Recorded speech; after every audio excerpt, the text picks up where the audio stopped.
Salut tout le monde, je me présente Thomas Bourgault, je suis animateur à Week-end Radio, animateur également pour Jeunes Explos et je m'oriente en live. On est tous les mardis, jeudi, midi 45 à 13h15 et en partenariat avec Jeunes Explos, bien évidemment, on offre la possibilité à des jeunes d'avoir des stages d'une journée et des rencontres comme en ce moment avec des professionnels de DEC, de milieux qu'on connaît, d'autres qu'on connaît un peu moins. Cette semaine, partenariat avec le Cégep Limoilou et d'ailleurs, si vous avez des questions, mais allez-y, gâtez-vous dans le Facebook Live. Moi, je vais faire le pont finalement avec notre expert Jonathan aujourd'hui. Et également, c'est en rediffusion sur YouTube. Donc, pas de souci si vous manquez le live aujourd'hui ou si vous voulez le revoir, ça sera disponible. Jonathan Garriépi-Roy, merci d'être avec moi aujourd'hui, d'être avec nous. Bien, merci de me recevoir. C'est un plaisir. On se tutoie, on s'est demandé avant l'entrevue, le live, si on pouvait. Puis, on s'entend visuellement, je ne pense pas qu'on a une énorme différence d'âge. On s'entend, ça va être assez familier aujourd'hui, c'est au-dessus. Jonathan, tu es homme d'affaires et spécialiste en géomatique, c'est ça? Oui, exactement. On va commencer vraiment par la base, là, parce que moi, je me rappelle quand j'étudiais à Laval, en communication, à côté, il y avait le pavillon où il y avait les étudiants en géomatique, puis ça m'intriguait. Juste le nom m'intriguait, je ne savais pas trop c'était quoi. C'est quoi de la géomatique, grosso modo? Bien, de la géomatique, c'est tout, dans le fond, l'analyse, la gestion, la visualisation des données géospatiales. Donc, c'est très, très large. À l'Université Laval, le département de géomatique, c'est sûr que lui, il prend vraiment là, tout le volet arpentage foncier.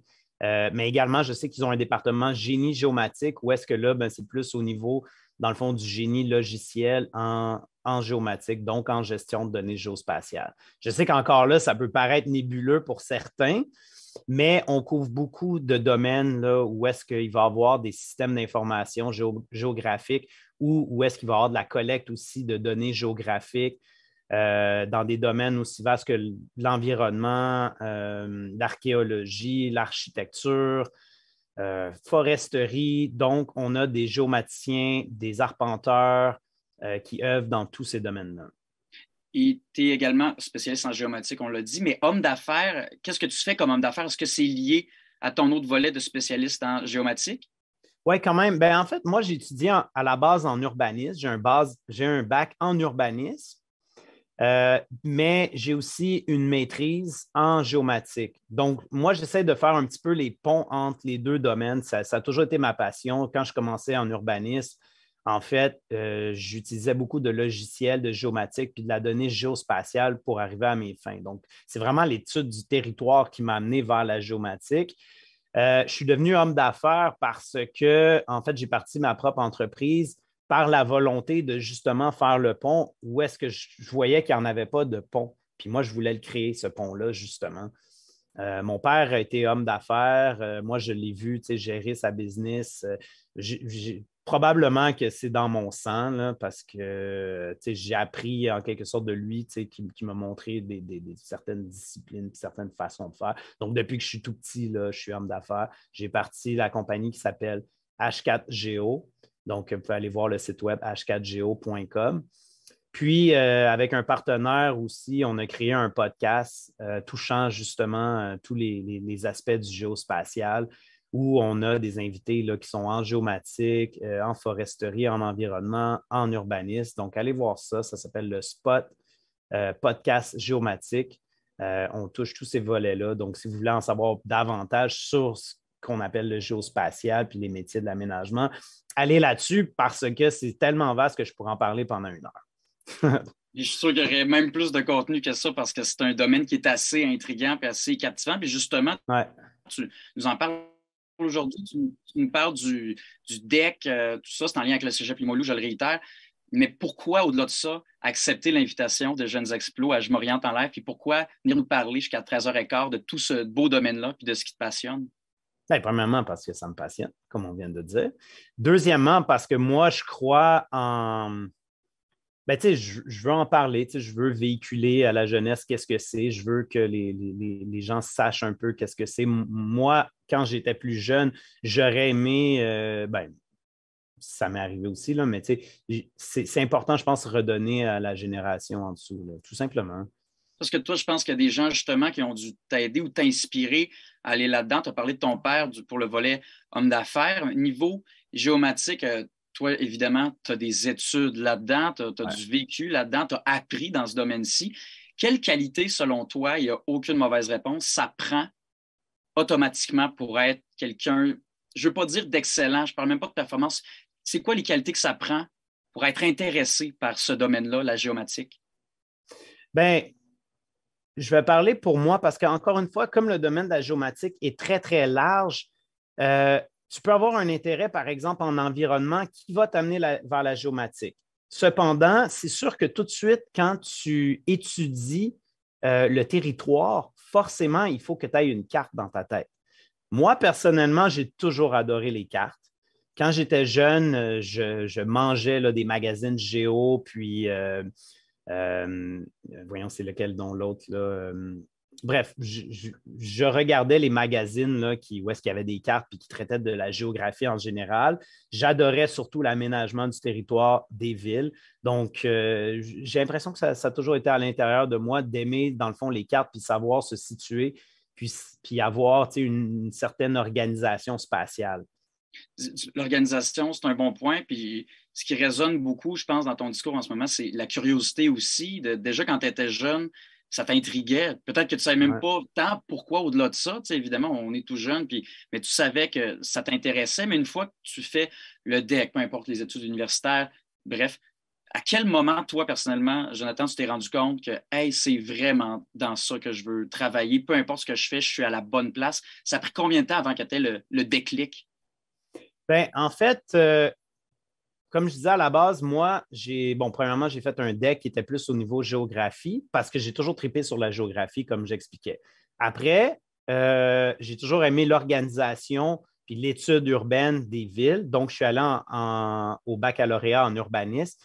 Puis, c'est vraiment au baccalauréat en urbanisme, puis également dans mes premiers jobs qui étaient, dans le fond, responsable du service d'urbanisme dans une municipalité que j'ai vu la puissance, dans le fond, des outils de géomatique, ce qu'on appelle des SIG, des systèmes d'information géographique, où est-ce que, dans le fond, c'est une base de données. Ce n'est pas juste une cartographie. Oui, on cartographie avec ça, mais derrière ça, il y a de l'information au niveau géographique. Par exemple, comme j'étais en urbanisme, ben, les zones qui délimitaient, dans le fond, par exemple, une zone résidentielle, ben, il y avait toute l'information qu'il y avait derrière.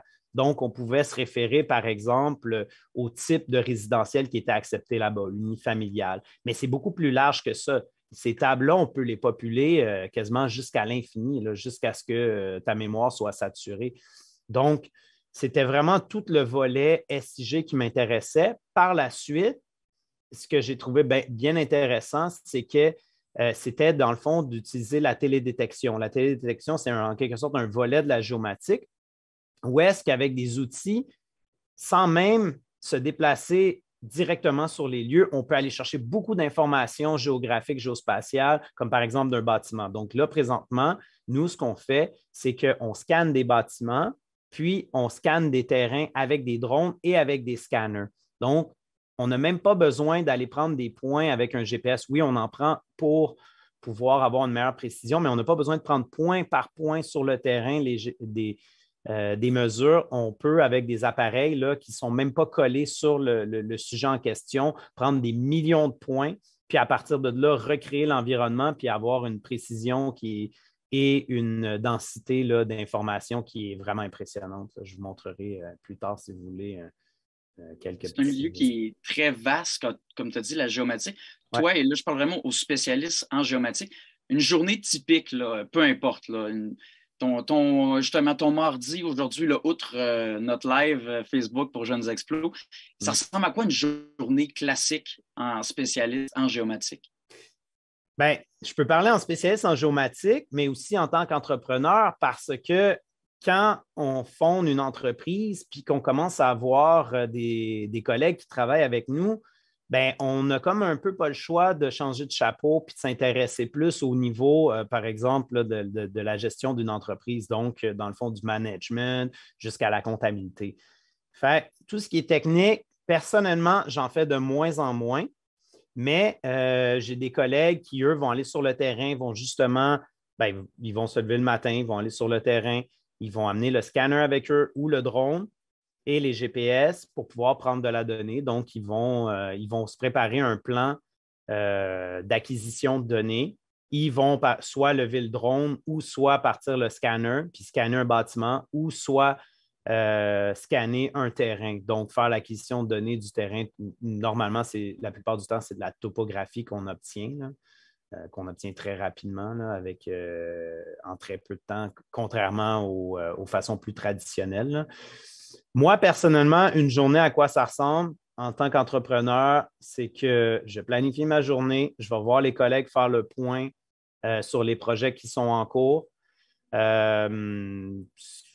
Soit que j'appelle, je fais des soumissions, je parle avec des clients, mais de temps en temps, je vais voler un drone également parce qu'il faut avoir des autorisations pour voler des drones que j'ai. Donc, moi, j'ai dans le fond une licence d'opération avancée. Donc, je peux voler à peu près n'importe où. Mes collègues, ils sont en train de se former actuellement. Donc, eux, ils ont une formation de base. Donc, tous les endroits où est-ce que on doit voler dans des endroits où est-ce que c'est des espaces aériens contrôlés, il faut avoir une licence d'opération avancée comme j'ai. Donc, parfois, je vais faire voler le drone, reviens au bureau, télécharge les données qu'on a acquises, puis on traite les données. Puis après ça, ça peut aller à d'autres collègues qui, eux, vont faire du dessin. Donc, ça prend quand même un travail d'équipe qui est soutenu. On n'est pas tout seul dans nos affaires. Puis ça prend, j'ai l'impression, quand même de l'organisation. Je réitère d'ailleurs, là, on est pratiquement à mi-chemin. S'il y en a qui ont des questions, peu importe pour Jonathan, n'hésitez pas. Dans le Facebook Live, je vais faire le pont avec lui. Sinon, c'est en rediffusion, encore une fois, je le dis, sur YouTube. Tu as parlé de tes collègues, Jonathan. Tu as mentionné le travail d'équipe. Je parle au niveau des études, là, par exemple, du DEC, Cégep Limoilou. La parité ressemble à quoi dans le milieu de la géomatique? Est-ce que c'est en général plus d'hommes, de femmes? C'est en évolution? Ça ressemble à quoi? C'est en évolution. Il y a encore plus d'hommes. Cependant, dans mon entreprise, nous, on est 60% des femmes, 40% des hommes. Est-ce que c'était quelque chose qui était important pour toi ou c'est quand même un addon que ce soit comme ça? Bien, c'est important, mais c'est surtout un addon que c'est comme ça parce que, bon, les personnes que j'ai rencontrées sur mon chemin, les personnes qui ont postulé, c'était des personnes là, qui avaient des CV qui étaient très intéressants, aussi des lettres qui étaient très intéressantes. Ça a donné que c'était 60% des femmes. Les gens compétentes et passionnés, peu importe. Puis je pense que c'est tout, ça prend aussi dans les études, par exemple, au Cégep Limoilou. Niveau taux de placement, moi, peut-être, corrige-moi si je me trompe, moi, je me dis, à mon avis, dans un monde où il y a une pénurie de main-d'œuvre à peu près partout, mais particulièrement en géomatique, avec ce que tu me dis, je me dis, à mon avis, il y a de la place vraiment pour des gens. Je pense que tu peux faire ces études-là, selon moi. Encore une fois, corrige-moi si je me trompe, mais avoir un emploi peu de temps après, est-ce que c'est ça? Oui, vraiment. Carrément. Le taux de placement, il est très élevé en ce moment. Les entreprises doivent faire preuve de créativité là, pour attirer des jeunes. Même tout ce qui est l'ordre des arpenteurs géomètres, en ce moment, là, ils cherchent beaucoup de gens en géomatique, en environnement, en urbanisme. C'est des endroits où est-ce qu'on peut se placer. Puis, moi, je dis souvent à beaucoup de gens, si tu aimes faire du terrain, puis que tu aimes également traiter de la donnée, c'est tellement un domaine qui est passionnant. Là. Puis j'imagine, la passion, ça rime avec, c'est valorisant également. Ouais. Et vraiment, là, il n'y a pas de limite de temps à cette réponse-là parce que c'est toujours quelque chose qui est ultra intéressant, peu importe l'expert qu'on reçoit. Ouais. À la fin de ta semaine, de ton mois, de ton année, de ta journée, tu te couches, puis qu'est-ce qui te fait vibrer puis qui te dit hey, j'ai hâte à revenir demain, faire que ce soit le volet homme d'affaires, le volet spécialiste en géomatique. Qu'est-ce qu'il y a de plus valorisant selon toi dans ce milieu-là? Ah, ben c'est drôle à dire, mais je dirais que c'est vraiment l'aventure parce que chaque projet qu'on a est différent, en fait. Puis moi, personnellement, j'ai vraiment envie de voir chaque recoin d'une forêt ou chaque recoin d'un bâtiment. Je suis un passionné aussi de l'architecture. Tu sais, nous, on fait de l'architecture aussi. On a une équipe là, de 3 techniciens en architecture qui recréent des bâtiments, en fait. Donc, moi, quand j'ai un client qui me parle d'aller, par exemple, modéliser un bâtiment qui est existant, qui est patrimonial, c'est quelque chose qui me passionne tellement de découvrir justement chaque coin de ce bâtiment-là. Comme par exemple des églises, on en fait beaucoup parce qu'il y a beaucoup de reconversions d'églises Oui. Les églises là, sont des véritables joyaux là, du patrimoine québécois. Là. À chaque fois que je vais dans une église, c'est différent, c'est magnifique. Il y a une histoire. J'aime toujours ça parler avec le client de savoir c'est quoi le passé de cette église-là. Donc, à chaque jour, c'est différent, en fait. On voyage beaucoup, on va, à chaque année, on a des contrats jusqu'en Gaspésie. C'est toujours passionnant là, d'aller voir des milieux naturels qui sont différents également, d'aller voir des communautés différentes. On travaille avec des Autochtones aussi, donc ils nous apprennent beaucoup là, leur façon de travailler. Donc, à chaque jour, c'est différent. Tu apprends sur différentes cultures en plus, puis tu voyages. C'est vraiment pas tous les domaines ou les emplois qui te permettent de faire ça. Puis tantôt, c'est intéressant, tu as mentionné, niveau taux de placement, c'est très bon et les employeurs doivent se faire compétition beaucoup pour attirer des jeunes. Ouais. C'est qui, par exemple, les employeurs potentiels ou les emplois différents que tu peux avoir si tu étudies en géomatique? Ah, il y en a beaucoup. C'est très vaste. Il y a des spécialistes en géomatique là, jusque à Vélo-Québec. Là. Donc, on peut se placer dans beaucoup de sphères, dans beaucoup d'industries, que ce soit, par exemple, des firmes d'ingénierie, des municipalités, des MRC, des firmes comme la mienne là, qui font de l'architecture également. Gouvernement, Hydro-Québec, finalement, on peut se placer pas mal n'importe où, je dirais. Les conditions ont l'air assez bonnes, dirais-tu? Oui, les conditions sont très bonnes, tout à fait. Encore une, tu sais, comme je disais tout à l'heure, ce qui est intéressant, c'est qu'on peut autant travailler sur le terrain que travailler au bureau, dans le fond, devant un ordi ou traiter de la donnée.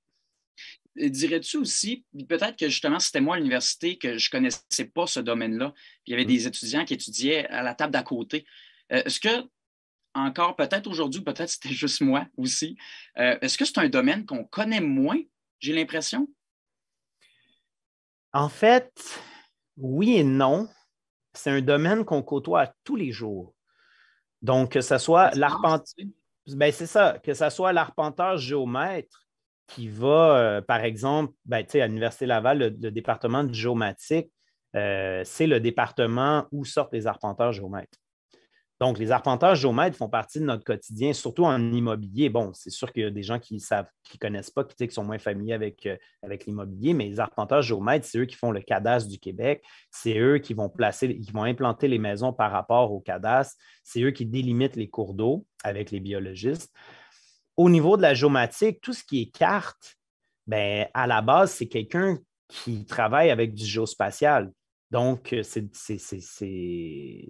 souvent le géomaticien qui va être impliqué là-dedans. Donc, on utilise des cartes à chaque jour. Là. Je veux dire que ce soit Google Maps, que ce soit des cartographies, par exemple, au niveau de la santé qu'on va aller visualiser sur Internet. C'est toujours des cartographies géomatiques où est-ce qu'il y a de l'information derrière ou s'il y a des tables qui se cachent derrière ça. C'est un milieu justement qui c'est partout autour de nous. On parle de Partout l'espace, autour de de nous. l'organisation. C'est partout où est-ce qu'on va finalement, il y a de la géomatique. Exact. Encore une fois, je réitère pour ceux qui regardent Jonathan et moi en ce moment, je m'oriente en live. Si vous avez des questions, n'hésitez pas, ça va nous faire et ça va faire grand plaisir à Jonathan, ça c'est sûr. Justement, parlant des jeunes là, qui peuvent nous écrire, qui vont revoir peut-être notre entrevue sur YouTube ou qui vont voir un prochain Je m'oriente en live avec Jeunes Explos. As-tu un ou plusieurs conseils à leur donner concernant l'intérêt pour la géomatique, les études, le DEC du Cégep Limoilou, mais même au-delà de ça, quand on travaille dans le domaine, as-tu des petites astuces de pro, des trucs du métier, des conseils à leur donner? Oui, ben, si vous étudiez en géomatique et vous voulez travailler en géomatique, moi, je vous conseille de vous spécialiser, justement. Parce que, oui, on peut aller en géomatique, mais si on n'a pas de spécialisation, on peut se perdre un petit peu. Comme je dis depuis tout à l'heure, le métier est très, très vaste. On peut travailler en environnement, en urbanisme, etc. Mais c'est toujours mieux de se spécialiser. Comme ça, c'est ça qui nous fait ressortir un petit peu du lot. Puis c'est ça aussi qui va focaliser notre travail, qui va nous permettre de vraiment là, s'enraciner quelque part. Donc, vraiment, la spécialisation est super importante à ce niveau-là. Si on aime la programmation, c'est important d'approfondir parce qu'on peut apprendre plein de choses. On peut apprendre la télédétection, on peut apprendre la programmation. Mais si comme il y a beaucoup de choses à apprendre, si on ne se spécialise pas, bien, on risque d'être un petit peu moyen dans à peu près tout. C'est ça. Il y a une expression en anglais là, que c'est Jack of all trades, master of none. Dans ce cas-ci, c'est la chose à éviter, c'est-à-dire d'être adéquat dans tout, mais on préfère des experts ou des gens qui sont des spécialistes, comme toi, tu es un spécialiste en géomatique, tu es un homme d'affaires également. Donc, Ouais. je comprends bien de pousser très loin l'une des branches de cet arbre-là qui est la géomatique. Mais c'est quoi les différentes spécialités, par exemple, qu'on peut avancer lorsqu'on étudie dans le domaine? Bien, c'est sûr qu'il y a tout ce qui est le domaine foncier. Donc, tu sais, les arpenteurs géomètres, eux, c'est vraiment le domaine foncier. Donc, tout ce qui est titre de propriété, cadastre, etc. Donc, ça, c'est une des spécialisations. L'autre spécialisation, c'est vraiment en urbanisme. Donc, tu sais, vraiment de manipuler tout ce qui est carte de zonage, aménagement du territoire. Il y a en environnement des données environnementales comme par exemple inondation, érosion, etc. Donc, c'est vraiment le géomaticien qui va gérer les bases de données cartographiées de ces spécifications environnementales-là. Ça peut être sécurité civile aussi. Tu sais, je parlais des inondations, mais inondations, ça peut aller aussi au niveau de la sécurité civile. Ça peut être au niveau de l'ingénierie, tu sais, où est-ce qu'on va, par exemple, gérer un réseau routier. Ça peut être tellement n'importe quoi, en fait. Là. Ça peut être tout. Il y a beaucoup d'hydrospatial aussi, d'hydrologie, où est-ce qu'on va utiliser où est-ce on va manipuler des données géospatiales de bathymétrie, par exemple, mais aussi tu sais, par exemple, d'écosystèmes. Donc, ça touche vraiment tout. Et c'est intéressant parce qu'on parle que c'est partout autour de nous, la géomatique, mais Ouais. niveau domaine aussi, c'est partout. Là, il y a vraiment, vraiment plusieurs variétés, il y a plusieurs branches justement à cet arbre-là de géomatique. Ouais. Moi, je me demandais, tu as parlé de ton podcast, ta balado-diffusion. Ouais. Ça m'intéresse aussi. Puis je pense qu'il y a des jeunes, tu sais, tu en as parlé tantôt brièvement, mais plus encore, tu parles du domaine de la géomatique, plus encore, exactement, c'est quoi ce podcast-là? Bien, en fait, on touche sur tout ce qui est géospatial. Parce qu'il y a du monde que la géomatique, comme dit, c'est un mot qui est très large et qui n'est pas si utilisé par les grands acteurs du milieu, mais aussi par les utilisateurs. Donc, le podcast, nous, c'est vraiment faire la diffusion. C'est super intéressant parce qu'on a autant des chercheurs, des professeurs dans le domaine qui, par exemple, vont pousser l'intelligence artificielle, ou on a des entrepreneurs qui vont, par exemple, proposer des solutions là, qui sont assez révolutionnaires. Là. Comme par exemple, on a une compagnie qui s'appelle Jacques Artaud qui, eux, vont, par exemple, scanner le Québec au complet avec des véhicules. Donc, ils vont utiliser une technologie qui s'appelle le LIDAR que nous utilisons aussi pour les bâtiments, qui génère des nuages de points avec des millions et des milliards, même des milliards de mesures. Puis, on peut aller sur leur portail puis vraiment avoir ce qu'on appelle un jumeau numérique du Québec au complet.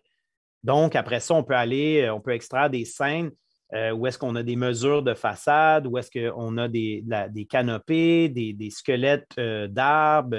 On peut faire aussi l'inventaire, par exemple, des panneaux, des stops, des lampadaires. Donc, vraiment, en scannant de cette façon-là, on a un jumeau numérique, puis on peut extraire tellement d'informations pour plein de domaines, que ce soit les assurances, les municipalités, etc.